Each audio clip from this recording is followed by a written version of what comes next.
పాలమూరు గడ్డలో లోక్సభ పోరు రసవత్రంగా మారుతోంది. గతంలో పోటీ చేసిన అభ్యర్థులే మళ్లీ బరిలో ఉన్నారు. కాకపోతే తెలంగాణలో మారిన రాజకీయ పరిస్థితులు వారి స్థితిగతులను మార్చేశాయి. ఒకరు సీనియర్, మరొకరు సిట్టింగ్, ఇంకొకరు గెలుపు తీపి అందుకోవాలని చూస్తున్న నాయకుడు. వీరిలో ఓటర్ల అటెన్షన్ తీసుకొస్తుంది ఎవరు? గెలుపు వ్యూహాల్లో ఎలాంటి ఎత్తుగడలు వేస్తున్నారు?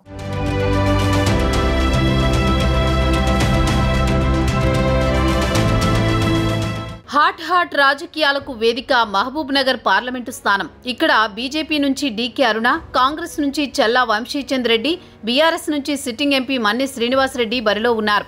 2019లో తలపడింది కూడా ఈ ముగ్గురే. 5 ఏళ్ల తర్వాత 2024లో పోటీ పడుతున్నది కూడా వీరే. అప్పట్లో బీఆర్ఎస్ రాష్ట్రంలో అధికారంలో ఉండడంతో మన్ని శ్రీనివాసరెడ్డి గెలుపు నల్లేరుపై నడకయింది. ఇప్పుడు బీఆర్ఎస్ అధికారంలో లేదు, కానీ మన్ని శ్రీనివాసరెడ్డి సిట్టింగ్ ఎంపీగా అదృష్టాన్ని పరీక్షించుకునేందుకు చూస్తున్నారు. ఆ ఎన్నికల్లో మన్నెకు చాలా గట్టి ఫైట్ ఇచ్చారు బీజేపీ జాతీయ ఉపాధ్యక్షురాలు డీకే అరుణ. చివరకు 2వ ప్లేస్తో సరిపెట్టుకున్నారు. కాంగ్రెస్ నుంచి పోటీ చేసిన చల్లా వంశీచంద్ రెడ్డికి 3rd ప్లేస్. ఇప్పుడు రేసులో ముందుండాలని చూస్తున్నారు వంశీ. ఆ మధ్య సీఎం రేవంత్ రెడ్డితో కాంగ్రెస్ అధిష్టానం ఇంకా గ్రీన్ సిగ్నల్ ఇవ్వకుండానే ఎంపీ అభ్యర్థిగా తన పేరు ప్రకటించేలా చేసుకున్నారు కూడా. అప్పటి నుంచి పాలమూరును కేర్ ఆఫ్ అడ్రస్ గా చేసుకుని ప్రచారంలో నిమగ్నమయ్యారు.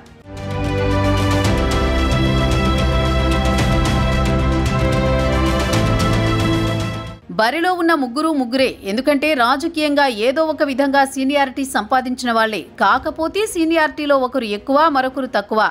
డీకే అరుణ సీనియర్ పొలిటీషియన్, కాంగ్రెస్ పార్టీలో సుదీర్ఘంగా పనిచేశారు, మంత్రిగానూ ఉన్నారు. పాలమూరు జిల్లాపై గట్టి పట్టున్న మహిళా నేత. 2019లో డీకే అరుణ బీజేపీ ఎంపీగా గెలుస్తారని పార్టీ నేతలు ఎంతో ఆశించారు. కానీ ఓటమి తప్పలేదు. మొన్నటి వరకు సీటు విషయంలో బీజేపీలో ఇంటిపోరును ఎదుర్కొన్నారు. మాజీ ఎంపీ జితేందర్ రెడ్డితో పడేది కాదు. డీకే అరుణకు ఎప్పుడైతే పాలమూరు సీటు కేటాయించారో అంతే వేగంగా కాంగ్రెస్లోకి వెళ్లిపోయారు జితేందర్ రెడ్డి. ఇది కలిసొచ్చే అంశంగా కాంగ్రెస్ నేతలు భావిస్తున్నారు. బీజేపీకి మైనస్ గాను లెక్కలేస్తున్నారు నేతలు. అయితే డీకే అరుణ ఈ ప్రాంతానికి కొత్త కాదని, వారసత్వ రాజకీయాల నుంచి ఎంట్రీ ఇవ్వడం ఒకటైతే గత ఎన్నికల్లో ఓడిపోయారనే సింపతి కలిసొస్తుందని భావిస్తున్నారు. ప్రస్తుతం తెలంగాణలో బీజేపీ గెలిచే సీట్లలో మహబూబ్ నగర్ కూడా వేసుకుంటున్నారు. అయితే ఇక్కడ కొన్ని చిక్కులు ఉన్నాయి. వాటిని అధిగమించకపోతే కాషాయం పార్టీకి కషాయం తప్పదన్న టాక్ నడుస్తోంది.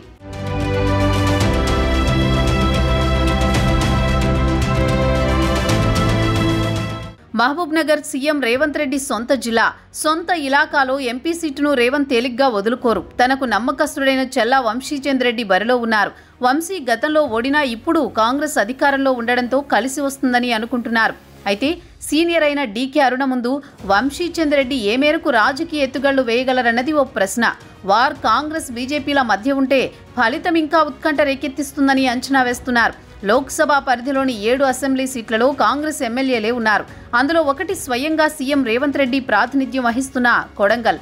ఇంతటి అనుకూల పరిస్థితుల్లో పాలమూరు సీటు చేజారదన్న లెక్కల్లో ఉన్నారు హస్తం పార్టీ లీడర్లు. వంశీ ఏఐసీసీ నుంచి వచ్చిన వ్యక్తి. ఆయనతో పార్టీ క్యాడర్ మింగిల్ కాకపోయినా పరిస్థితిని చక్కదిద్దే ప్రయత్నం చేస్తున్నారు ముఖ్యమంత్రి.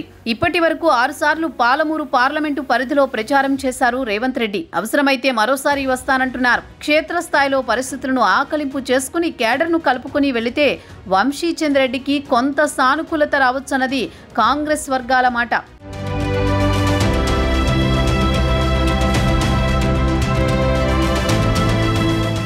ఇక బీఆర్ఎస్ ఎంపీ మన్ని శ్రీనివాసరెడ్డికి గత ఎన్నికల్లో 4 లక్షలకు పైగా ఓట్లొచ్చాయి. మెజారిటీనే 77,000. ఇప్పుడు తెలంగాణలో బీఆర్ఎస్ అధికారం కోల్పోయింది. మన్ని శ్రీనివాసరెడ్డి ఒంటరి పోరాటం చేస్తున్నారు. ఓడిన బీఆర్ఎస్ ఎమ్మెల్యేలు తోడుగా ఉన్నప్పటికీ కాంగ్రెస్ బీజేపీ మధ్య పోరులో కారు తట్టుకోగలదా అన్నది గులాబీ పార్టీలోనే వినిపిస్తున్న ప్రశ్న.